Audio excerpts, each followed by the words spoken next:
سيدنا محمد سيد المرسلين وعلى آله وأصحابه أجمعين. أما بعد، فأعوذ بالله من الشيطان الرجيم. بسم الله الرحمن الرحيم. وما أرسلناك إلا رحمة للعالمين.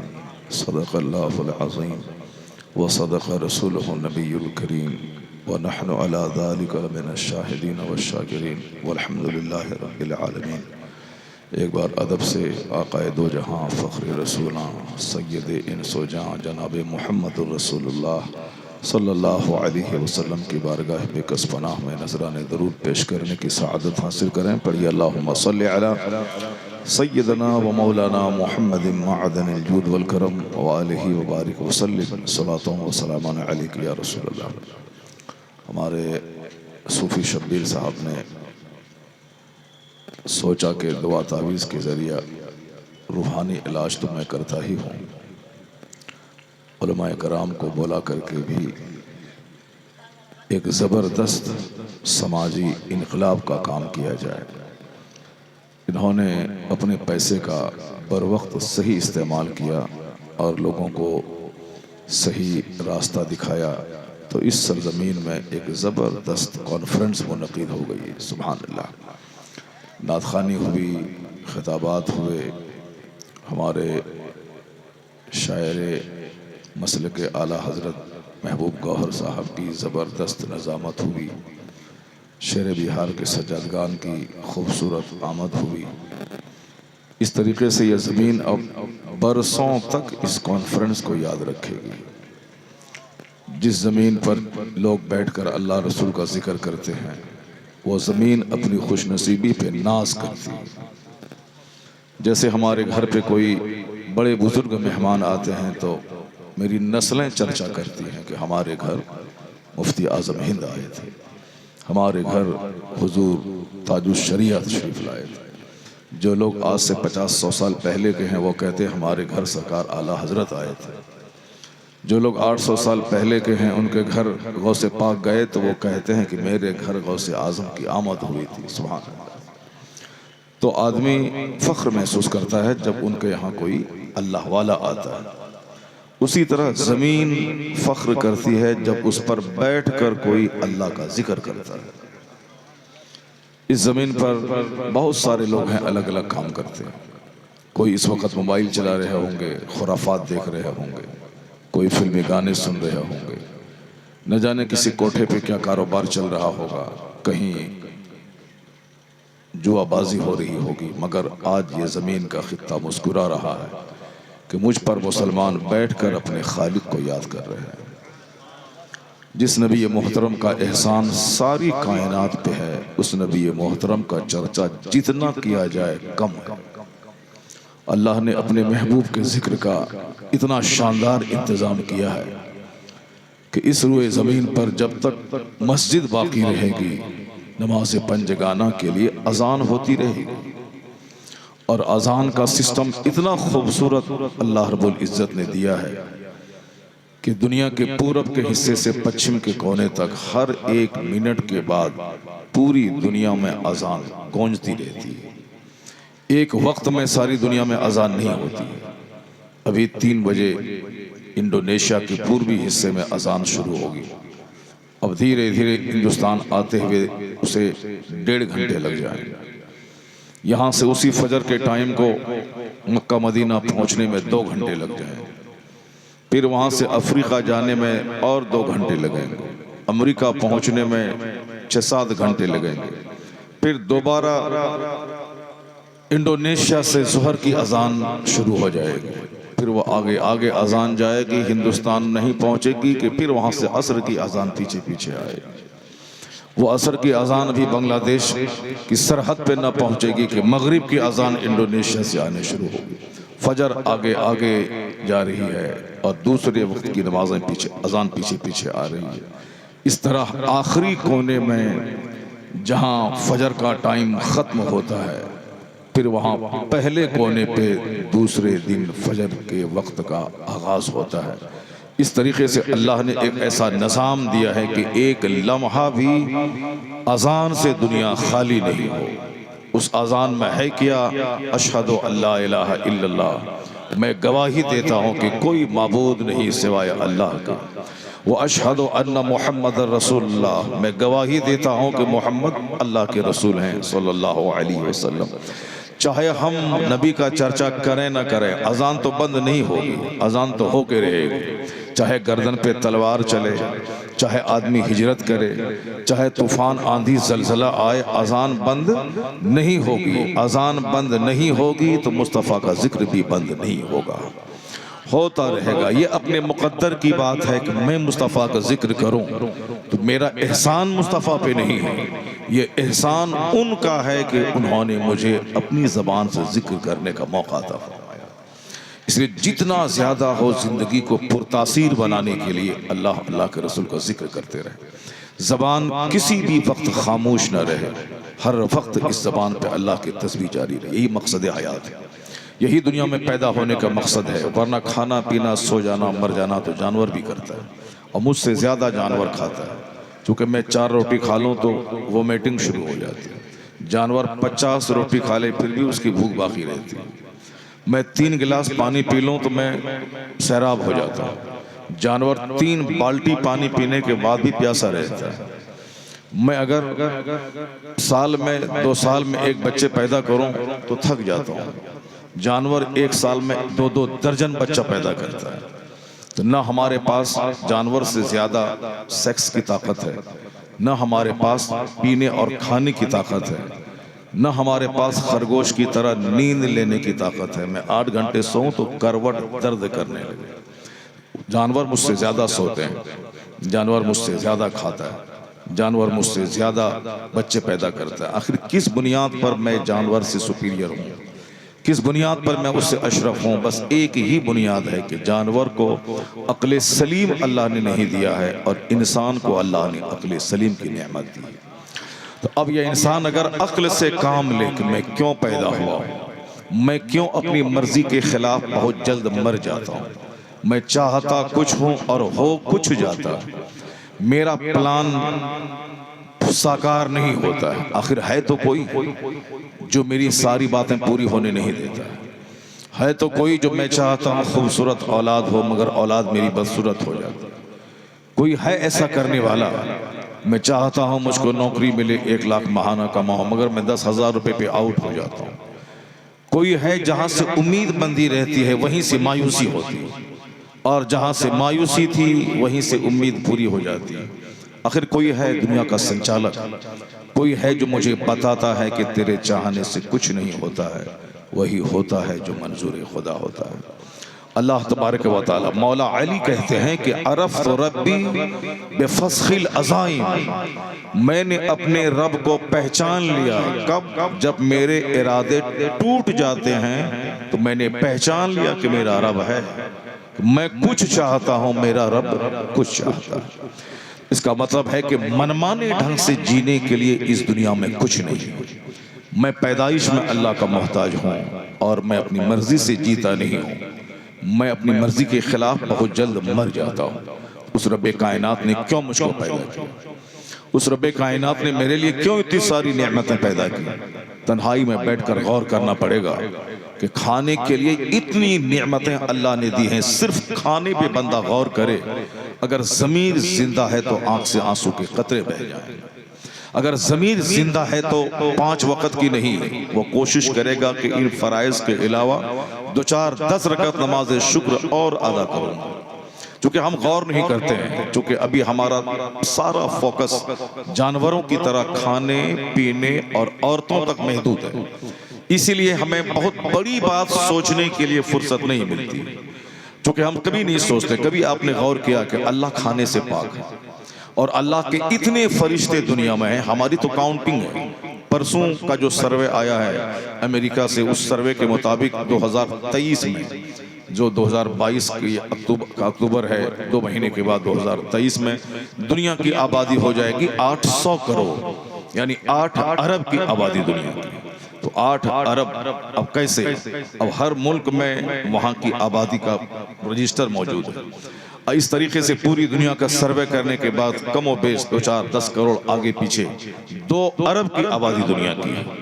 کاؤنٹنگ ہے اس کی 2 ارب، یہ کاؤنٹیبل ہے، گنتی کے قابل. لیکن حدیث میں آیا ہے کہ اتنے فرشتے ہیں کہ آسمان چرمرا رہا. جیسے اسٹیج کی کیپیسٹی ہے 200 علماء کی، اب یہاں اگر 250 لوگ بیٹھ جائیں تو اسٹیج چرمرانے لگتا ہے، اور گاہے بگاہے اسٹیج ٹوٹ جاتا ہے. ٹوٹنے سے پہلے وہ آہٹ دیتا ہے کہ اوور لوڈڈ ہے، یہ خالی کیا جائے، نہیں تو پھر اسٹیج ٹوٹ جاتا ہے. اتنے فرشتے ہیں آسمان میں کہ نئے فرشتوں کے لیے کوئی جگہ نہیں ہے، تل رکھنے کی جگہ نہیں. آسمان چرمرا رہا. اور حضور کیا فرماتے ہیں؟ میں اس آسمان کی چرمراہٹ کی آواز کو سن رہا ہوں. اللہ الصمد. کیسے کان ہے سرکار دو جہاں کے؟ آسمان کہاں ہے؟ 500 سال کی دوری کے مسافت پر یہ پہلا آسمان ہے. ایک آسمان کی موٹائی 500 سال کے برابر، پھر بیچ میں جو اسپیس ہے، جو خلا ہے، وہ 500 سال کے ڈسٹینس کے برابر. پھر دوسرا آسمان ہے، اس آسمان کی موٹائی بھی 500 سال تک ایک آدمی چلتا رہے، اتنی دور موٹائی اس کی ہے. پھر بیچ میں خلا ہے. اس طرح 7 آسمان ہیں. حضور کیا کہتے ہیں زمین پر رہ کر کہ آسمان میں اتنے فرشتے ہیں کہ آسمان چرمر کر رہا ہے، اور اس کی چرمراہٹ کی آواز میں سن رہا ہوں. کوئی فرشتے ہیں جو حالت قیام میں ہیں، کوئی فرشتے ہیں جو حالت رکوع میں ہیں. 2-4 منٹ نہیں، ہمارا رکوع تو 1 سیکنڈ کا ہوتا ہے، جبکہ رکوع بھی لمبا ہونا چاہیے اور سجدہ بھی لمبا ہونا چاہیے. سجدہ لمبا ہو تو ہارٹ مضبوط ہوتا ہے، سجدہ لمبا ہو تو آنکھ سے آنسو کے قطرے بہتے ہیں. جب رکوع لمبا ہو تو آدمی کا دماغ میں بلڈ سرکولیشن ہر رگوں میں قاعدے سے پہنچ جاتا ہے. اور سجدے کی حالت میں یہ ہارٹ اوپر ہوتا ہے، برین نیچے ہوتا ہے، تو دماغ کی ساری رگوں میں جس خون کی کمی سے برین ہیمریج ہوتا ہے، جس خون کی کمی سے آدمی پاگل ہوتا ہے، جس خون کی کمی سے چہرے پہ پوکس اور دانے نکلتے ہیں، جب سے دنیا میں بے نمازی بڑھ گئے، اللہ نے جلدی بیماری دنیا میں دے دی. یعنی سب کا چہرہ خراب ہو رہا ہے. ارب پتی گھرانے کی بیٹیاں چہرہ دیکھیں تو صاحب دیکھنے کو جی نہ چاہے، پورے چہرے میں بڑے بڑے دانے. 1-1 لاکھ روپے کا لوشن وہ لگاتی ہیں، پھر بھی خوبصورت نہیں ہوتی ہیں، چونکہ اتنا خطرناک دانہ چہرے پہ آتا ہے، بالکل جیسے کوئی کسی کھیت کو جوت دیا گیا ہو. اسی طریقے سے کھردراہٹ چہرے پہ رہتی ہے. اور وہ لوگ جو 2-2 گھنٹے تک میک اپ کرتے ہیں اسٹوڈیو میں، ان کے چہرے بھی بدنما بدرنگ ہوتے ہیں جب میک اپ کی مدت ختم ہو جاتی ہے 1-2 گھنٹے کے بعد. تو چہرہ بدرنگ ہو رہا ہے چونکہ ہر جگہوں پہ بلڈ سرکولیشن نہیں ہو پاتا. آج کل آدمی کھاتا بھی کھڑے کھڑے، پانی بھی پیتا ہے کھڑے کھڑے، پیشاب بھی کرتا ہے کھڑے کھڑے، اور لیٹرین بھی آج کل کرتا ہے کھڑے کھڑے. وہ ویسٹرن کموڈ آدمی ایسے بیٹھ گیا لیٹرین کر رہا. سر تو کبھی جھکے گا نہیں. اب سر تو کبھی بھی نہیں جھکتا ہے، نہ کھاتے ٹائم میں سر جھک رہا ہے، نہ پہننے میں، نہ اڑنے میں، نہ نہانے میں. سارا کام کھڑے کھڑے ہو رہا ہے. کھانا بھی کھڑے کھڑے، پیشاب پخانا بھی کھڑے کھڑے، کتاب پڑھنا بھی کھڑے کھڑے، سب کام کھڑے کھڑے ہو رہا ہے. یہ جو سینے میں بلڈ کی فیکٹری ہے، یہ جو فیکٹری انپٹ اور آؤٹ پٹ ہوتی ہے، تو دماغ کی ساری رگوں میں نظام قدرت کے تحت بلڈ پہنچ جاتا ہے. لیکن کچھ ایسا سسٹم ہے کہ آدمی جھکے گا جس کی وجہ سے وافر مقدار میں بلڈ جائے گا. یہ ہارٹ یہاں ہے، سر جب تک جھکے گا نہیں اس وقت تک دماغ کی ساری رگوں میں فل مقدار میں بلڈ نہیں جائے گا. جب بلڈ نہیں جائے گا تو ہارٹ کو زیادہ محنت کرنے کی ضرورت پڑتی ہے، زیادہ پمپ کرتا ہے. پمپ کرتے کرتے ہارٹ مریض بیمار ہو جاتا ہے. اور جب بلڈ سپلائی نہیں ہو تو آدمی کا دماغ بوجھل رہتا ہے، سر میں ہمیشہ درد رہتا ہے، چہرے پہ دانے نکل جاتے ہیں، برین ہیمریج کر جاتا ہے، خون کہیں جم جاتا ہے. اس کا ایک ہی علاج ہے. امریکہ سے لے کے ہندوستان تک سارے ڈاکٹر فیلیور ہیں اس بیماری کا علاج کرنے میں. ایک علاج ہے کہ بندہ سجدہ لمبا کرے.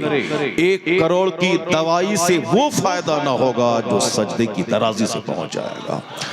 جب لوگ نماز پڑھتے تھے اور لمبی نماز پڑھتے تھے، آج سے 40 سال پہلے آپ بھی اگر مسلم آبادی سے گزرتے ہوں گے تو وہاں دیکھتے ہوں گے مسلم آبادی میں کہیں سے رونے کی آواز آ رہی، کہیں سے گراہنے کی آواز آ رہی، کہیں سے اللہ کی آواز آ رہی.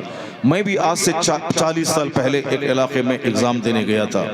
صبح 3 بجے 4 بجے جب اٹھتا تھا پیشاب کرنے کے لیے تو دیکھتا تھا کسی کونے سے کبوتر کے گھٹنے کی آواز آ رہی. جب میں نے پوچھا کہا وہ ایک شخص ہے اس محلے میں بوڑھا جو رات کے 2 بجے اٹھ کر 2 گھنٹے تک اسی طرح سے اللہ اللہ کی آواز لگاتا ہے جو سننے میں کبوتر کی آواز کی طرح لگتی ہے، اور جس کی فضیلت حدیث پاک میں بھی آئی ہے. یعنی پہلے مسلم سماج میں مرد بھی ہوتے تھے، عورتیں بھی ہوتی تھیں وہ لوگ 3 دن کے بعد کونی، مڑوا، گیہوں اور صاحب مکئی کی روٹی کھاتے تھے، چاول میسر نہیں ہوتا تھا، اس کے باوجود بھی سماج میں محبت رہتی تھی، سمپیتی رہتی تھی، امن سکون رہتا تھا۔ کسی کے گھر مہمان آیا تو کس کے گھر سے کھانا آتا تھا کسی کو پتہ نہیں چلتا تھا، کون اپنی مرغی دیتا تھا، کون انڈا دیتا تھا، کون اپنے گھر سے دودھ بھیجتا تھا، کون چینی اور پتی۔ ایک محبت کا ماحول تھا، اس سماج میں جینے کو دل کرتا تھا، جہاں کہیں دعا کے لیے ہاتھ اٹھ رہے ہیں، کہیں آہیں ہیں، کہیں اللہ کی ورد، اللہ کی صدا ہے، کہیں درود پاک ہے، عورتیں الگ مرد الگ، تو جہاں عبادت تھی اس سماج میں سیدھا کنیکشن آسمان سے جڑا ہوا تھا، اور فرشتوں کی آمد ہوتی رہتی تھی۔ جس گھر میں فرشتوں کی آمد ہوتی ہے کچھ نہیں بھی ہو وہ گھر جنت کا مزہ دیتا ہے۔ جہاں شیطان کی آمد ہو ہر وقت اس گھر میں رہنے کو جی نہیں چاہتا۔ جیسے آج باپ الگ موبائل چلا رہا ہے، بیٹا الگ موبائل چلا رہا ہے، بیوی الگ موبائل چلا رہی ہے، بیٹی الگ موبائل چلا رہی ہے، اور سب موبائل میں کیا قرآن پاک کی تلاوت کر رہا ہے؟ نہیں، تلاوت کرتا بھی ہے تو 5 منٹ، اور گندی فلم دیکھتا ہے 55 منٹ، آدمی نعت سنتا بھی ہے تو 10 منٹ، اور گانے سنتا ہے 100 منٹ۔ گانے سننے، فلمیں دیکھنے، بلا وجہ کی تصویریں یہاں کی وہاں کی دیکھنے کے لوگ عادی ہو گئے۔ رات بھر موبائل چلاتے ہیں لوگ، کسی کو کسی سے کوئی مطلب نہیں رہا۔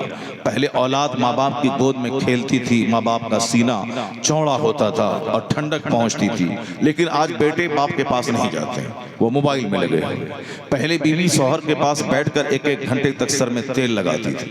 میں نے پڑھا ہے سیرت کی کتابوں میں کہ سرکار اعلیٰ حضرت فاضل بریلوی رضی اللہ تعالیٰ عنہ کتابیں لکھا کرتے تھے، اور آپ کی اہلیہ ہم سنیوں کی مقدس ماں وہ آپ کے سر میں تیل ڈالا کرتی تھی، وہ تیل ڈالنے کی وجہ سے سر کو ٹھنڈک پہنچتی تھی۔ سرکار اعلیٰ حضرت کی تصنیف و تالیف کے کام میں کوئی فرق نہیں پڑتا تھا، یہ ان کی وہ اپنی خدمت کرتی تھیں، اعلیٰ حضرت اپنا کام کرتے تھے۔ تو عورتوں سے سکون ملتا ہے جب وہ قریب آتی ہے، لیکن اس موبائل نے عورتوں کو مرد سے دور کر دیا ہے۔ وہ 5 منٹ کے لیے پاؤں دبا دے پھر 50 منٹ موبائل چلاتی ہے۔ وہ گھر میں جہاں فحش باتیں، جہاں فضول باتیں ہوں، جہاں گندی باتیں ہوں، کیا فرشتہ وہاں جائے گا؟ جہاں کتے ہیں وہاں فرشتے نہیں جاتے، جہاں تصویر ہو وہاں فرشتے نہیں جاتے، جہاں تصویر ہو وہاں شیطان کا آنا جانا ہوتا ہے۔ جس گھر میں کتا پالا جائے شیطان کا آنا جانا ہوتا ہے، جہاں ناپاک لوگ رہتے ہوں وہاں شیطان کا آنا جانا ہوتا ہے، جہاں فلمیں دیکھی جاتی ہیں وہاں شیطان کا آنا جانا ہوتا ہے۔ جس گھر میں شیطان کا بسیرا ہو، جس گھر میں شیطان کا آنا جانا، اس گھر میں دل کیسے لگے گا؟ اس گھر میں رحمت کے فرشتے کیسے آئیں گے؟ یہی وجہ ہے کہ آج 95% لوگ اپنے گھروں سے باہر رہنا چاہتے ہیں۔ گھومنے کا کلچر شروع ہو گیا ہے۔ آپ غریب ہیں، آپ کے پاس پیسے ہوتے ہیں تو آپ دلی اور اجمیر جانا چاہتے ہیں، لیکن دلی والے دلی چھوڑ کر کے وہ برٹین جانا چاہتے ہیں، برٹین والے برٹین چھوڑ کے واشنگٹن ڈی سی جانا چاہتے ہیں۔ ابھی ٹرینوں میں جگہ نہیں ملتی ہے، فلائٹ میں ایئرپورٹ پہ ایسا لگتا ہے جیسے بس اڈا کی طرح رش بڑھ گیا۔ پہلے سیٹیں خالی رہتی تھی، اب ایئرپورٹ بھی بس اڈے کی طرح بھیڑ وہاں ہوتی ہے۔ ٹرین میں جگہ نہیں ملتی، کیوں؟ گھومنے کا کلچر شروع ہو گیا۔ گھومنا ہے، چھٹی ہوئی بچوں کی، اب گھومنے نکل جانا۔ اس قدر عورتیں ضد مچاتی ہیں کہ مرد قرض لے کر کے گھومنے نکل جاتا ہے۔ یہ گھومنے کا کلچر ہے، یہ اللہ کا عذاب ہے۔ وہ عذاب کیا ہے کہ گھر میں رہنے کو من نہیں کرتا، گھر کی دیواریں کاٹنے دوڑتی ہیں۔ عورتیں بولتی ہیں کہ کیا کروں، صبح اٹھوں، جھاڑو لگاؤں، کھانا بناؤں، یہی زندگی بھر کرتی رہوں، کہیں باہر لے چلو، آؤٹنگ پہ چلو۔ ہفتے میں 1 دن ہوٹلنگ شروع ہوا۔ گاؤں دیہات میں پیسے کم ہیں، اور پھر یہاں رسم و رواج بھی ہائی فائی نہیں ہے، اسی لیے ہوٹل کا سسٹم ابھی نہیں چلا۔ مگر شہروں میں جا کے دیکھیں، ہفتے میں 1 دن ہوٹل جانا، اس ہوٹل میں بیٹھ کے کھانا کھانا، یعنی ڈیلی کھانا میں نہیں بناؤں گی، آج سنڈے ہے تم بھی گھر پہ ہو، چلو آج ہوٹل میں کھائیں گے۔ لیا دونوں بچوں کو، بیوی کو بائک پہ بٹھایا، ہوٹل چلے گئے، کار ہے تو کار پہ بٹھایا، ہوٹل چلے گئے۔ یعنی گھر میں من نہیں لگ رہا، اور گھر میں رہنے کے باوجود آدمی بور فیلنگ کر رہا۔ پہلے گھر 40 سال لوگ اپنے گھر سے باہر نہیں جاتے تھے، یہ سوچ کر کے تہجد کی نماز قضا ہو جائے۔ سفر میں بڑی دشواریاں ہوتی ہیں، بول و براز پیشاب پخانہ کا مسئلہ کھڑا ہوتا ہے، لیٹرین باتھ روم وہاں ناپاک ہو گیا تو آدمی کہاں نہائے گا ٹرین میں، کہاں نہائے گا ایئرپورٹ پہ، نماز پڑھنے کا مسئلہ ہے، اور تہجد کی نماز قضا ہو جاتی ہے۔ اس لیے لوگ 40 سال تک اپنے گھر نہیں چھوڑتے، مرتے دم تک گھر میں ہیں، 5 ٹائم نماز پابندی سے مسجد میں پڑھ لیتے ہیں جماعت کے ساتھ، 8 گھنٹے 5 گھنٹے کی گہری نیند لے کر صبح 3 بجے اٹھ کر تہجد پڑھ لیتے ہیں، اور تلاوت قرآن معمولاً مہینے میں 3 ختم قرآن کرنا آدمی کا تھا، وہ باہر سفر میں تو نہیں کر پائیں گے۔ اس طریقے سے لوگ گھر نہیں چھوڑنا چاہتے تھے، چونکہ ان کے گھر میں جو مزہ ملتا تھا، جو نیند آتی تھی، جو گھر میں رہنے میں مزہ ملتا تھا باہر میں نہیں ملتا۔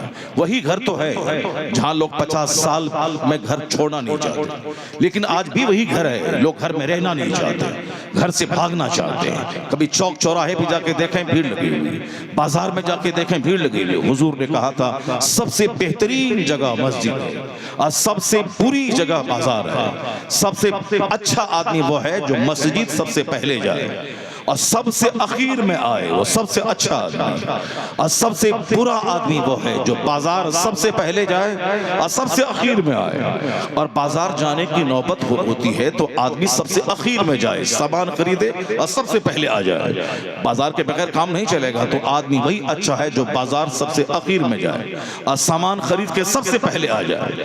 اچھا آدمی وہ ہے جو مسجد سب سے پہلے جائے اور سب کے جانے کے بعد اخیر میں مسجد سے نکلے، وہ آدمی سب سے پہلے سب سے اچھا ہے۔ مگر حالات کیا ہیں کہ مسجد سب سے لاسٹ میں جانا ہے اور 2 چونچ مارنا ہے اور سب سے پہلے آ جانا ہے۔ اب بازار سب سے پہلے جانا ہے اور سب کے آنے کے بعد سب کے اخیر میں آنا۔ آپ سمجھ سکتے ہیں کہ سماج میں کس طرح کی مینٹیلیٹی بڑھ گئی ہے۔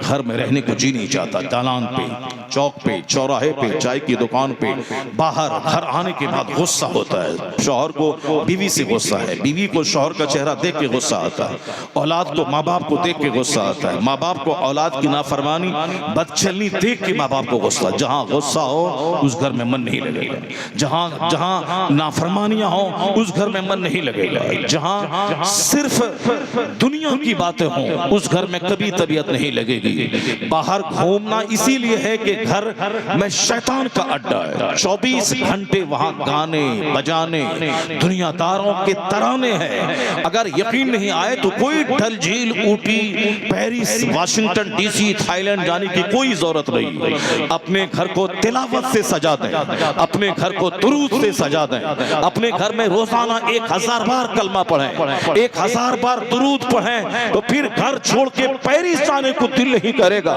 یہی کرے گا کہ گھر ہی میں رہوں۔ جس گھر میں فرشتوں کی آمد ہوتی ہے تلاوت کی بدولت، وہ گھر جنت کا ایک ٹکڑا بن جاتا ہے۔ اور آج جو بے چینیاں ہیں، آج جو بے قراریاں ہیں، اور بے قراری بڑھے گی۔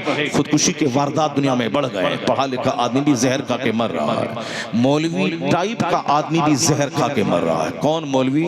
جو مولوی کتاب نہیں پڑھے گا، جو قرآن نہیں پڑھے گا، جو مولوی صرف ٹوپی داڑھی اور جبہ جھاڑے گا اور 4 گھنٹے تک قوالی سنے گا اور 5 گھنٹے تک صرف وہ نعت سنے گا، ایک حدیث نہیں پڑھے گا، اور ایک حدیث نہیں سنے گا اسے کو زہر کھا کے مرنا پڑے گا۔ ایک مولوی مر گیا مغل سرائے میں پھانسی لٹک کے صرف اپنی بیوی کی وجہ سے۔ میں کہتا ہوں کیوں مرا تم اپنی بیوی کی وجہ سے؟ 4 شادی کرنے کا آدیش اسلام نے دیا ہے۔ اب تم کمزور ہے، تمہارے پاس طاقت نہیں ہے، ہجڑے جیسی تمہاری ساخت ہے، تو تم کیا شادی کرے گا؟ ایک بیوی سے بھی الجھن محسوس ہوتی ہے، 4 شادی کر، ایک تم کو تکلیف پہنچاتے دوسری شادی کر لے، دوسری شادی کر لے، پھر دیکھنا وہ پہلی باری کس طرح تیرے پاس دوڑ کے آتی ہے۔ تو زہر کھا لیا، پھانسی پہ لٹک گیا، کیا مطلب ہے یہ؟ اس کا مطلب ہے کہ وہ زندگی کی حقیقت کو نہیں سمجھا، الجھن میں آ کے، گھبرا کر کے، پریشانی میں آ کے انہوں نے یہ قدم اٹھا لیا۔ یہی اسلام پیغام دیتا ہے۔ اسلام نے وہ پیغام دیا ہے صبر کا، کہ صبر ہی صبر ہے سب کچھ اسلام میں۔ مولا علی کہتے ہیں کہ یہ سر یہ دھڑ دونوں مل کے جسم بنتا ہے، دھڑ ہو سر نہ ہو تو وہ بیکار، سر ہو دھڑ نہ ہو وہ بیکار، دونوں مل کے ایک جسم بنتا ہے۔ اسی طرح صبر اور ایمان دونوں ایک دوسرے سے سمبندھت ہے، جڑا ہوا ہے۔ ایمان جہاں ہے وہاں صبر ہونا ہے، جہاں صبر نہ ہو وہاں ایمان کا بچا رہنا بھی مشکل ہے۔ دونوں ایک دوسرے سے گہرا رشتہ رکھتا ہے، صبر اور ایمان کا گہرا سمبند ہے۔ اسلام کی تاریخ ہی صبر پہ آدھارت ہے۔ محرم میں لوگ محفل میلاد پڑھنے لگتے ہیں اور محفل میلاد میں لوگ مرثیہ پڑھنے لگتے ہیں، یہی تو بہت تعجب کی بات ہے۔ سرکار کی آمد کا مہینہ ہے، سرکار کی عظمت، سرکار کی آمد کا مقصد، حضور کی آمد پہ جو دنیا میں بہار آئی، یہ ہے حضور کی آمد کی خوشی منانے کا موسم۔ جب محرم کا چاند نکلتا ہے تو سرکار امام عالی مقام کی شہادت، اس شہادت کی حقیقت بیان کرنے کا موسم ہے۔ لیکن پبلک کے جذبات سے کھیلنے کے لیے لوگ محفل میلاد کو شہادت کی محفل بنا دیتے ہیں اور شہادت کی محفل کو محفل میلاد بنا دیتے ہیں۔ ہونا یہی چاہے کہ جو محفل میلاد ہو وہاں صرف خوشی کا چرچا ہو، سرکار دو جہاں کی آمد کا چرچا ہو، اور جب شہادت کی محفل ہو وہاں ہو شہادت کی فضیلت پر، شہادت کی حقیقت پر، شہادت کی رفعت پہ وہاں خطاب ہو، اور پھر وہاں پہ نعت خوانی ہو۔ لیکن سب کچھ چونکہ وقتی ٹیمپروری لذت چاہیے، چاہے پیٹ سڑ جائے مگر اسے چومن چاہیے، چاہے پیٹ کی ڈائجسٹو قوت گل جائے مگر وقتی طور پر اس کو برگر چاہیے، وقتی طور پر بریانی چاہیے، چاہے 10 دن لوز موشن ہو، اس سے لیٹرن کے روم جانا پڑے، آنا پڑے، ٹکیا کھانا پڑے، مگر آدمی کو وقتی لذت چاہیے، منہ میں بالکل جھٹپٹا سا کھانا چاہیے، چاہے اس کے بعد لوز موشن کیا نہ ہو جائے۔ آدمی وہی ہے جو اپنی خواہشات پہ کنٹرول رکھے، آدمی وہی ہے جو اپنے نفس پہ کنٹرول رکھے۔ ایک شخص نے حضور سے کہا اوصنی، ایڈوائز می، حضور مجھے نصیحت کیجئے، مجھے سمجھائیے۔ اے لڑکا، بیٹھو یہاں، بیٹھو یہاں، بیٹھو ذرا ان کا چہرہ دیکھیے کیسے ہے، سب چہرہ دیکھیے اس کا، ساری محفل کے لوگ چہرہ دیکھیں۔ یہ میلاد میں آیا، جلسے اور کانفرنس میں آیا، سر پہ ٹوپی نہیں ہے اس کی، اور پھر جوان لڑکا ہے، کم سے کم 22-25 سال اس کی عمر ہو رہی ہے۔ اگر ان کی ماں، ان کے باپ نے شروع سے ہی اس کو بتایا ہوتا کہ بیٹا عالموں کے پاس محفل میلاد جلس و جلوس میں جانے سے پہلے اسلامی لباس پہن لے۔ راجیو گاندھی کے پاس 41,000 روپے کا ٹی شرٹ ہے، کتنا؟ 41,000 روپے کا ٹی شرٹ ہے، وہ میڈیا والا بولتا ہے، مگر وہ جب سنسد میں جاتا ہے تو وہ کھادی کی پنجابی پہن کے جاتا ہے۔ مودی جی کے پاس 6.5 لاکھ روپے کا سوٹ تھا جب وہ انڈیا سے باہر گیا تھا، ودیش کے پہلے دورے پر جب شروع میں پردھان منتری بنے تھے، لیکن وہ صدن میں پینٹ شرٹ پہن کے نہیں جاتے ہیں، پارلیمنٹ میں پنجابی اور پائجامہ اور جیکٹ پہن کے جاتے ہیں۔ جب ان کو معلوم ہے کہ ودیشوں کے پردھان منتری سے ملنے کا لباس الگ ہے، اب پارلیمنٹ جانے کا لباس الگ ہے۔ راہل گاندھی کے پاس 40,000 کا ٹی شرٹ ہے، وہ بھارت جوڑو یاترا میں جانے کے لیے، صدن میں جانے کے لیے کھادی کی پنجابی ہے۔ تو کم سے کم تم کو ان کافروں سے تو سبق حاصل کرنا چاہیے کہ اسکول جاؤ تو اسکول کا ڈریس الگ رہے، رات میں بستر پہ سو تو نائٹ ڈریس الگ رہے، اور جب مسجد اور جلسے میں جاؤ تو اس کا اسلامی ڈریس الگ رہے۔ بولو نا سبحان اللہ۔ خالی طاہر بھائی کو داد دو گے اور اس کے اوپر میں پھول جھاڑو گے؟ بتائیے، نعت ہو رہی ہے، پھول جھاڑا جا رہا ہے، اور حدیث قرآن کا چرچا ہوتا ہے تو کوئی پھول جھاڑنے والا نہیں، کوئی داد دینے والا نہیں۔ یہ بیچارہ پھول سمیٹ کے رکھا ہے کہ کوئی ہیٹیڈ پوائنٹ آئے تو سر پہ پھول جھاڑیں، ہیٹیڈ پوائنٹ آنے کا ہی نہیں، وہ ہیٹیڈ پوائنٹ کا انتظار کر رہے ہیں، کوئی ہیٹ والا پوائنٹ آئے تو پھول کی برسات کر دیں تاکہ قرضہ ادا ہو جائے۔ رام پوری کو بھی دیا ہے تو ان کو بھی دیں تاکہ کوئی نہ بولے کہ نعت خاں کو دیا ہے، وہ منتظر ہیں وہ ہیٹیڈ پوائنٹ کا۔ اور صاحب خوب نوازا ہے عالموں نے، اور تقریر جب شروع ہو رہی سب آ گئے۔ ہمارے محبوب بھائی نے صحیح کہا کہ آپ لوگ ساتھ دیں گے، تو وہ تو وقتی طور پر بول دیا ہاں ہاں دیں گے، دھیرے دھیرے سب نکل گئے۔ یہ تو ایک مزاج بن گیا ہے صرف نعت سننے کا۔ ہمیں اس بچے سے بحث ہے کہ تم نے سر پہ ٹوپی کیوں نہیں پہنی، تم نے پنجابی پائجامہ کیوں نہیں پہنا۔ ہم نے بنارس میں دیکھا، وہاں بڑی کانفرنس ہوتی ہے، بنارس کے بڑے کروڑ پتی ارب پتی سب اس جلسے میں آتے ہیں، وہاں کرسی نہیں رہتی، سب نیچے بیٹھتے ہیں، نیچے گدا اور وائٹ چادر کا انتظام رہتا ہے، اور سارے لوگ وائٹ لنگی وائٹ کرتا پہ بیٹھتے ہیں، ایسا لگتا ہے جیسے آسمان سے فرشتوں کی جماعت آ گئی ہو، ایسا محسوس ہوتا ہے۔ کم سے کم اتنا ہی کام کر کے آپ جائیں کہ ہر جمعہ کے دن مسجد میں لنگی اور کرتا پہن کے جائیں، پائجامہ کرتا پہن کے جائیں، جلسے میں جب آئیں پائجامہ کرتا سفید کرتا سفید پائجامہ پہن کے آئیں، اسلامی لباس حضور کی سنت ہے، سرکار نے پسند کیا ہے، ساری زندگی حضور نے سفید پہنا ہے، لنگی استعمال کی ساری زندگی، حضور کی سنت کو لوگوں نے چھوڑا، لوگ کرسچنوں کے طرز پہ ہاف پینٹ پہننا شروع کر دیا۔ پہلے ہم بمبئی میں دیکھتے تھے ہاف پینٹ پہن کے لوگ بچوں کو اسکول چھوڑ رہا، پہلے دلی میں دیکھتے تھے ہاف پینٹ پہن کے لوگ باہر جا کے چائے پی رہا، لیکن اب دربھنگا کے دیہاتوں میں بھی ایسا ہو رہا ہے کہ ہاف پینٹ پہن کے لوگ گھر سے باہر نکل رہے ہیں، اپنے گھر میں آنے کے بعد ہاف پینٹ پہن رہے۔ کیوں؟ ایک سنت نبی کی چھوٹی ہے لنگی والی، تو کرسچنوں کا لباس بدن پہ آ گیا ہے، لنگی ڈھیلا ڈھالا لباس، بدن کو بہت آرام ملتا ہے۔ بدن میں جو آج کل چمڑی کی جو بیماری ہو گئی ہے، آج 80% لوگوں کو جلدی امراض لگ گئے ہیں، اسکن ڈیزیز، دانے نکلنا پیٹ میں، یہاں پہ دینائی ہونا، کھجلی ہونا، 80% لوگوں کو جو اسکن اسپیشلسٹ ہیں اس کے پاس بہت سارے ڈاکٹروں مریضوں کی بھیڑ لگی رہتی ہے۔ ہم لوگوں کا یہ بدن کھجلاتا رہتا ہے، کبھی کبھی، ہمیشہ نہیں، کبھی کبھی، اور اکثر لوگ تو ہمیشہ کھجلاتے رہتے ہیں۔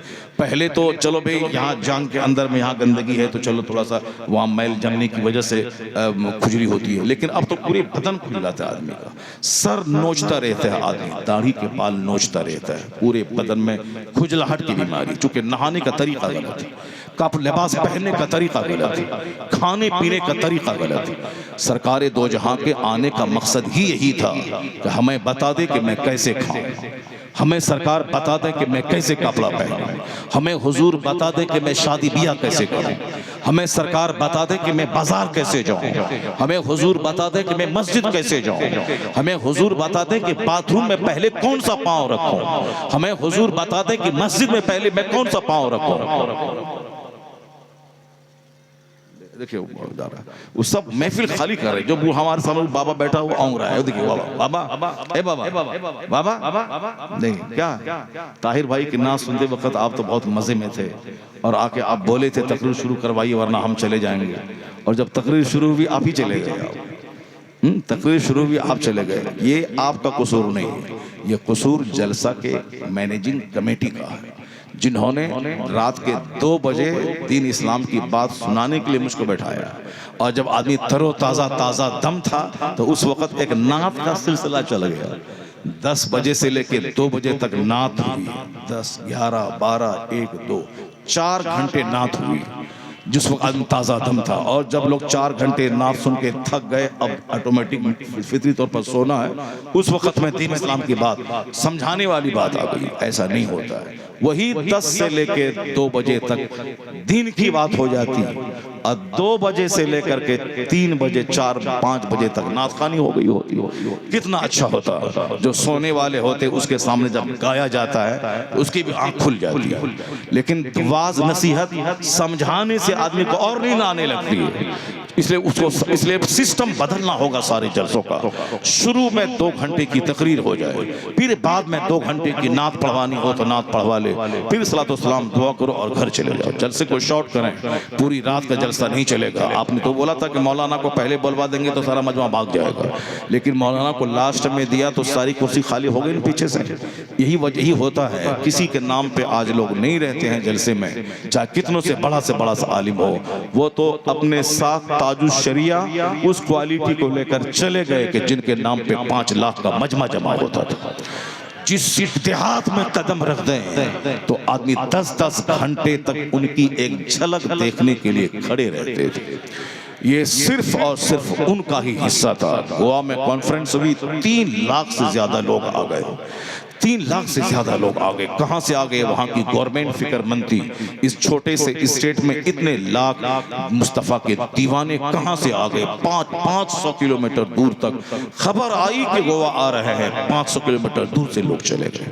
آج یہاں 5 قدم چل کے لوگ نہیں آتے مجھ کو دیکھنے کے لیے، مگر وہ تاج الشریعہ تھے، 500 کلومیٹر دور سے چل کے آ کے لوگ ان کے چہرے کی ایک جھلک دیکھتے تھے۔ خطاب تو چھوڑیے، صرف دیکھنا چاہتے تھے۔ سابرمتی کے احمد آباد ندی کے کنارے کانفرنس ہوئے ابھی 4 سال پہلے، وہ 2.5 سے 3 لاکھ لوگ اس احمد آباد کی سرزمین پہ سابرمتی ندی کے کنارے کہاں سے آگئے؟ حیران تھے احمد آباد، کہاں سے آ گیا؟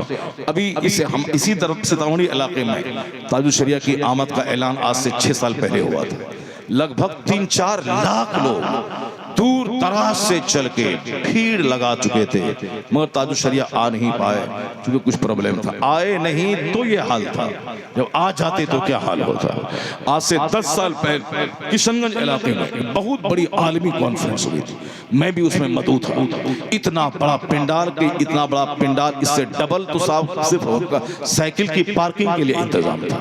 اتنا بڑا پنڈال تو صرف اسٹیج کے لیے انتظام تھا. اتنے لوگ آئے، اتنا بڑا ایریا تھا. تاج الشریعہ نہیں آ پائے، کسی وجہ سے نہیں آ پائے، مگر آنے کی خبر ملی. دیوانے کہاں سے آ جاتے تھے. نیتا کے انتظار میں لوگ 4 گھنٹے 3 گھنٹے پہلے رہتے تھے، اب وہاں بھی نہیں رہتے ہیں. خطاب کے انتظار میں لوگ 2 گھنٹہ نہیں رہتے ہیں. جب تک رہتے ہیں اسی ٹائم میں خطاب سنوا دیا جائے، اسی ٹائم میں دین کی بات ہو جائے. جب تک لوگ جگہ رہتے ہیں سنوا دیے جائیں. ذرا سنیے غور سے میری بات، میں جو آپ سے کہنا چاہتا ہوں بس 1-2 بات غور سے سن لیں. آج جو زندگی اجڑ گئی ہے ہماری، اولاد کی موجودگی میں جو سکون ختم ہو گیا، مکانات بنا لیے. پہلے تو پھوس کے گھر میں رہتے تھے، مٹی کا گھر تھا، لیکن آج تو ہر گاؤں سماج میں پختہ کا گھر بن رہا ہے. اور پورے گاؤں کے پختہ کے گھر کو ملا دیں تو مکیش امبانی کے جہاں کار رہتی ہے اس کار کے رہنے والے گھر کی طرح اس کی قیمت کے برابر پورے گاؤں کا گھر ہو جائے گا. ان کی بیوی کئی لاکھ روپے آج سے 15 سال پہلے بمبئی ایئرپورٹ کو کرایہ دیتی تھی تاکہ ان کا جہاز ہیلی کاپٹر اس ایئرپورٹ پہ رہے، وہیں سے اڑیں، وہیں آ کے رہے، پھر وہاں سے کار سے اپنے گھر آئے. بعد میں تو سب اپنا ہیلی پیڈ ہے اور سب کچھ ہے ان کے پاس. اتنی 100 کروڑ کی کار اس کے پاس ہے. کیا ہم لوگ ناز کریں گے، کیا اترائیں گے؟ جوتا پہ، چپل پہ، راڈو گاڑی پہ، چھوٹا سا 2 کمرے کے مکان پہ 100 بیگہ زمین خرید لیں تو بھی ہم ان لوگوں کا مقابلہ نہیں کر پائیں گے. اتنی دولتیں ان کے پاس ہیں کہ 15 کلومیٹر دور، آج سے 10 سال پہلے کی رپورٹ ہے، میں گیا تھا دیکھنے کے لیے، 15 کلومیٹر دور تک صرف امبانی جی کی فیکٹری تھی. اتنی لمبی فیکٹری، ہر منٹ پہ ٹرک پہ مال لوڈ ہو کر سمندر کے کنارے فیکٹری ہے، شیپ میں سامان لوڈ ہو رہا ہے، فورن جا رہا ہے. ٹرک کی ایک لائن لگی ہے، روزانہ ہزاروں ٹرک پر سامان لوڈ ہو رہا ہے، باہر جا رہا ہے. ادھر سامان تیار ہو رہا ہے، آ کے فنش ہو کے ٹرک پہ لوڈ، ٹرک باہر. یعنی چوٹی کی چال میں ہر 1 منٹ پہ ٹرک باہر نکل رہا ہے، ادھر شیپ پہ مال جا رہا ہے. اتنی دولتیں اس کے پاس موجود ہیں کہ ہم لوگ ساری زندگی نہیں 1000 سال تک کمائیں پھر بھی ان کے مکان کی طرح مکان نہیں بنا پائیں گے. اتنی دولت ان کے پاس ہے. کیا ہم مقابلہ کریں، کیا اپنے مکان پہ ناز کریں، کیا چھوٹی سی کار پہ گھمنڈ کریں؟ اتنی دولت ہو. مگر سوچنے کی بات یہ ہے کہ اتنا بڑا گھر تو ہے اس کے پاس، 100 کروڑ کی کار تو اس کے پاس ہے. اس طرح کے بے شمار لوگ دنیا میں ہیں، مگر کیا ان کی زندگی میں سکون بھی ہے؟ کیا ان کی زندگی میں چین بھی ہے؟ اگر چین ہے تو چہرہ تو گلاب کی طرح کھلنا چاہیے. ان کو کبھی بوڑھا نہیں ہونا چاہیے، ان کے سر کے بال کبھی سفید نہیں ہونا چاہیے، ان کو کبھی بیمار نہیں ہونا چاہیے، ان کی زندگی میں کبھی کوئی ٹینشن نہیں آنا چاہیے. ہم جس ٹینشن سے بچنے، اچھا کھانے پینے کے لیے مسجد کو ویران کر رہے ہیں، نمازوں کو چھوڑ رہے ہیں، دکان میں بیٹھے کہ کسٹمر واپس چلا جائے گا 100 روپے کا نقصان ہو جائے گا، اسی لیے نماز پڑھ لیں گے بعد میں، پھر ٹائم ختم ہو گیا نماز قضا ہو گئی. جو عادتاً نماز چھوڑتا ہو، مسجد میں 100 آدمی کو جانا تھا تو 5 بوڑھا مسجد کی آبرو رکھ رہا ہے، اب 95 آدمی باہر ہے، ساری زندگی ہڈی چنتا رہ جائے گا. وہ ساری زندگی گٹکا کھا کے اپنے منہ کو پاخانے کی طرف بدبودار کرتا رہے گا، سکون نہیں ملے گا. جب سکون 100 کروڑ کی کار والی کے پاس نہیں ہے تو میرے پاس کہاں سے سکون آئے گا؟ امریکہ کے جو بائیڈن کے پاس سکون نہیں ہے تو میرے پاس کہاں سے آئے گا؟ چھوٹا سا گھر بنا لینا کمال نہیں، ایڑی چوٹی کا زور لگا کے دلی میں 10 سال تک بھینس کی طرح کھٹ کر ایک چھوٹا سا گھر بنانے، چھوٹا سا پلاٹ خرید دینے سے کیا ہونے والا ہے؟ کچھ نہیں ہوگا. اگر سونے کا گھر بھی بنا لیا تو 2-4-10 سال رہے گا، پھر مرنے کے بعد قبر میں مٹی کی خوراک بننے کے لیے جانا پڑے گا. یہی چھوٹا سا گھر بنانا میری زندگی کا مقصد تھا کہ میں 50 سال کماؤں, چھوٹا سا گھر بناؤں, اب مر جاؤں اور وہ مکان بچے کے لیے چھوڑ کے چلا جاؤں, اور وہ بچہ اس گھر میں رات بھر سنیما دیکھ کے زنا کرے, ڈانس کرے. گناہ رہا میرے ذمے اور مکان رہا بال بچوں کے ذمے. اس سے بڑا احمق, اس سے بڑا نادان کوئی نہیں ہے جو اپنے بال بچوں کی خاطر اپنی جنت میں آگ لگا دے, جو اپنے بال بچوں کی خاطر اپنے سکون میں آگ لگا دے, جو اپنے بال بچوں کی خاطر کروڑوں سال جہنم کی آگ کو اپنے مقدر میں کر لے. عقل مند وہ ہے جو اپنے بچوں کو پالے بھی یہ سمجھ کر کے بچوں کو پالنا مصطفیٰ کی سنت ہے. وہ اپنے بچوں کو بوسا بھی دے یہ سمجھ کر بچے کو چومنا مصطفیٰ کی سنت ہے. وہ بیوی کے منہ میں لقمہ بھی دے سوچ کر کہ بیوی کے منہ میں لقمہ ڈالنا ہر لقمے کے بدلے میں اجر ملنے کی ضمانت ہے. یعنی زندگی اس طرح گزارے کہ گھر بھی بن جائے, اولاد کی پرورش بھی ہو جائے, بیوی بھی پالے جائے, سب کچھ ہو جائے, مگر عبادت بھی ہاتھ سے نہ جانے پائے. اسی لیے سنت سمجھ کر, عبادت سمجھ کر نماز پنجگانہ, حج و زکات کی چھاؤں میں جو مکان بنتا ہے, جو کپڑے خریدے جاتے ہیں, جو بال بچوں کی شادی ہوتی ہے, اس میں یہاں سکون ملتا ہے, اجر ملتا ہے, اور مرنے کے بعد جس مصطفیٰ کی سنت کی پیروی ہوئی اس مصطفیٰ کی جنت میں ان کی شفاعت ملتی ہے, جنت میں راحت ملتی ہے. محو تسبیح تو سب ہیں مگر ادراک کہاں, زندگی خود ہی عبادت ہے مگر ہوش نہیں. یہ زندگی خود عبادت ہے, صرف سوچ بدل لے آدمی, جینے کا پیٹرن بدل لے آدمی, سوچ بدل لے کہ مجھ کو جینا کیسے. سرکار دو جہاں آئے ہی اسی لیے تھی تاکہ مجھ کو بتا دے کہ کیسے جینا. حضور نے جو کھانے پینے کا طریقہ بتایا, اتنا زبردست طریقہ بتایا ہے. نماز روزے حج و زکات تو اپنی جگہ, موقع ملتا ہے میں بولتا ہوں, مگر پہلے جب بات آ گئی کھانے پینے کی, کیونکہ آج کل ہر آدمی کھا پی رہا ہے اور کھانے پر کنٹرول نہ ہونے کی وجہ سے خطرناک بیماریاں ہو رہی ہیں. آج شوگر کی بیماری بھی گردن تک کھانے کی وجہ سے ہوتی ہے, ہارٹ کی بیماری بھی گردن تک کھانے کی وجہ سے ہوتی ہے. جو شوگر آؤٹ آف کنٹرول ہو جاتا ہے وہ زبان کے چٹپٹے کی وجہ سے ہوتی ہے, کیونکہ کنٹرول نہیں ہے. رسگلہ آیا کھا لیا, کنٹرول نہیں ہے. کیلا آیا کھا لیا, کنٹرول نہیں ہے. کھیر ملی 2 پلیٹ جھاڑ دیا, کنٹرول نہیں ہے. 2 پلیٹ بریانی جھاڑ دیا. اب اس سے شوگر کنٹرول میں کیا آئے گا, شوگر تو اور بڑھ جاتا ہے. کنٹرول میں رہے, زبان کنٹرول میں رہے, سوچ کنٹرول میں رہے, ہاتھ کنٹرول میں رہے, سیکس کنٹرول میں رہے.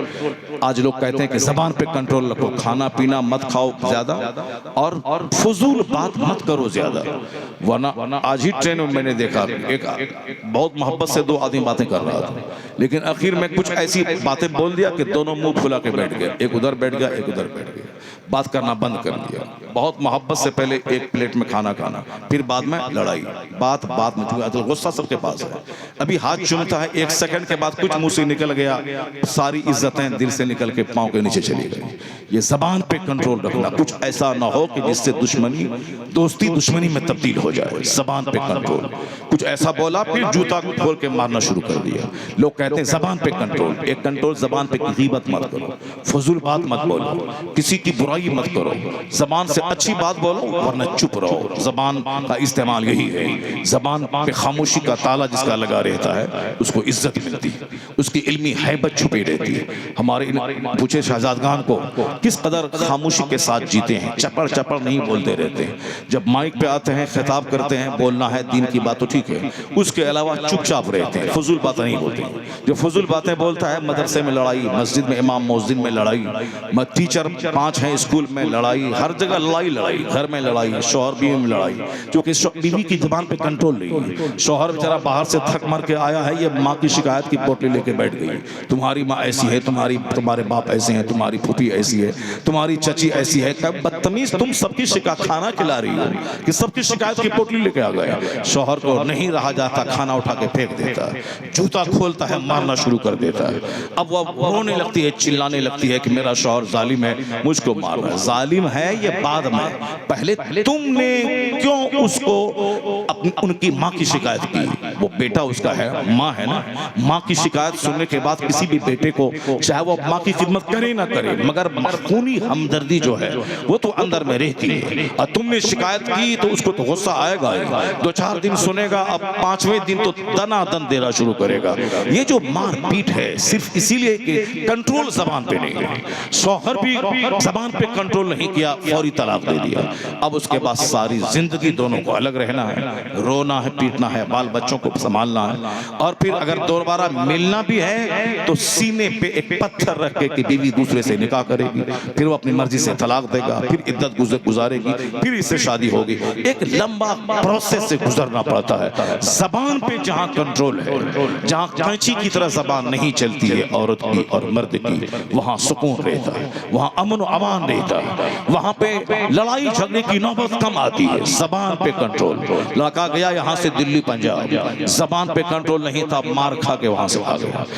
ایک دوسرا کنٹرول ہے دو ٹانگ کے بیچ میں جو جگہ ہے، پیسہ بڑھتا ہے تو سب سے پہلے زبان اور یہ انہی دونوں میں بھوچال آتا ہے، یعنی خوبصورت لڑکیاں چاہیے، خوبصورت کھانا چاہیے، خوبصورت کپڑا چاہیے، یہی ہوتا ہے۔ پیسے بڑھتے ہیں تو زبان بھی جو ہے بے لگام ہو جاتی ہے، اب پیسے جب بڑھتے ہیں تو پھر وہ شرمگاہ بھی بے لگام ہو جاتی ہے، اور بڑے بڑے بادشاہ ذلیل ہو گئے جہاں شرمگاہ کا غلط استعمال ہوا۔ ابھی ایک آدمی ہندوستان میں خوب چنگھاڑتا تھا، چلاتا تھا، خوب چلاتا تھا، لیکن غلط استعمال شرمگاہ کا کرنے کی وجہ سے ابھی وہ جیل میں سڑنے کے لیے 13 سال چلا گیا۔ بزرگوں کو گالی دیتا تھا، امام اعظم کے خلاف بولتا تھا، اعلیٰ حضرت کے خلاف بولتا تھا، اور بزرگوں کے خلاف بولتا تھا۔ اگر وہ اسلام بولتے بولتے جیل میں چلا جاتا یہ فخر کی بات ہوتی، اگر وہ اسلام کی حمایت میں بولتا، کفر کی مذمت کرتا اور دشمن اسے جیل میں ڈال دیتا، کوئی عیب کی بات نہیں ہے۔ حق بولنے والے کو جیل میں ڈالنا یہ پرانی سنت ہے، پرانا طریقہ ہے۔ اگر حق بولتا رہا جیل میں چلا گیا، اس کی عزت میں اور اضافہ ہو جاتا ہے، لیکن اگر شرمگاہ کی وجہ سے کوئی جیل میں گیا تو لوگوں کی نگاہوں سے گر جاتا ہے، وہ عیب کی بات ہے۔ چوری کرنے سے کوئی جیل میں چلا گیا، اس کی عزت مٹی میں مل جاتی ہے۔ کوئی صاحب زبان کی وجہ سے گالی گلوچ کچھ کیا، اس کی وجہ سے جیل چلا گیا، عزت مٹی میں مل جاتی ہے۔ عورت کے سامنے پھسل گیا، اس کی ناک کٹ جاتی ہے۔ حق بولو جیل جاؤ، عزت بڑھ جائے گا۔ اسلام کی حمایت میں بولو، کافر جیل میں ڈال دے، یہاں بھی مرتبہ بلند ہوتا ہے، مرنے کے بعد ہی مرتبہ بلند ہوتا ہے۔ علامہ فضل خیر آبادی نے انگریزوں کے خلاف جہاد کا فتویٰ دیا، اس نے کالا پانی کی سزا دے دی، جب تک وہاں رہے مسلمانوں کی حمایت اس کے ساتھ رہی، اور جب اسی جیل میں شہادت کی موت مرے تو آج تک ان کی قبر مرجع خلائق بنی ہوئی، ہزاروں لاکھوں کی حاضری ہوتی۔ میری بھی تمنا ہے کہ وہ دن آئے، میں انڈمان جا کے علامہ فضل خیر آبادی کے مزار پہ میں سلام پیش کروں۔ بیچ میں ایک پروگرام آ بھی رہا تھا تو سسٹم نہیں بن پایا، مگر چاہے پروگرام آئے چاہے نہ آئے، ایک تمنا ہے کہ میں اس مجاہد ہندوستان کے بطل جلیل کے مزار پہ جا کے حاضری دوں، جو حق بولنے کی وجہ سے جن کو جیل میں اس کی سزا ملی، وہیں وہ شہید ہو گئے، وہیں ان کی قبر بنی ہے، وہاں جانے کو جی چاہتا ہے۔ تو جیل وہ بھی گئے ہیں، مگر وہ جیل حق بولتے بولتے گئے ہیں، حق کی حمایت میں گئے ہیں، دشمنوں کی مذمت میں گئے ہیں۔ علامہ کفایت علی کافی کو مراد آباد میں جیل لال چوک پہ پھانسی کی سزا دی گئی، پھانسی پہ پھندے پہ چڑھ گئے، جیل میں، جیل کے بعد پھانسی کے پھندے پہ۔ لیکن آج تک کروڑوں آدمی علامہ کفایت علی کافی کو اپنا رہنما مقتدی مانتے ہیں۔ اعلیٰ حضرت نے ان کی تعریف میں شعر لکھا کہ سلطان ہیں نعت گوئی کے، سلطان ہیں کفایت کافی، اور میں وزیر اعظم، یعنی خود ہم بادشاہ نعت خوانی کی دنیا کے۔ انہوں نے علامہ کفایت علی کو نعت خوانی کی دنیا کا بادشاہ قرار دیا، اور اعلیٰ حضرت نے اپنے آپ کو اس بادشاہ کا وزیر اعظم قرار دیا کہ میں ان کا وزیر اعظم نہ ہے۔ سلطان نعت گویا کافی، کافی نعت کہنے والوں کے سلطان ہیں، اور میں احمد رضا ان کا وزیر اعظم۔ اتنی بڑی محبت علماء کے دل میں، وہ پھانسی کے پھندے پہ لٹک گئے، مگر زبان بہکنے کی وجہ سے نہیں، انہوں نے انگریزوں کے خلاف جہاد کا فتویٰ دیا تھا۔ یہ 2-4 لوگ انگلی کٹا کے شہید بننا چاہتے ہیں، آزادی کا ہیرو بن گئے یہ 2-4 لوگ، جو اصل ہیرو تھے ان کو لوگوں نے دبا دیا۔ اصل ہیرو وہ تھے جس کے فتوے نے انگریزوں کے پاؤں کو اکھاڑ دیا، جس کے فتوے نے ان کی عزت خراب کر دی، جن کے فتوے نے 1000 سالہ پلان پر پانی پھیر دیا، اور انگریز 7 سمندر پار 150 سال کے اندر بھاگنے پر مجبور ہو گیا، جس کا پلان تھا 1000 1000 سال انڈیا میں رہنا، مگر 150 سال ہی میں بوریا بستر سمیٹ کے انگریز بھاگ گیا۔ اس کو بھگانے میں گاندھی کا رول بعد میں رہا ہے، علامہ کفایت علی کا رول پہلے رہا ہے۔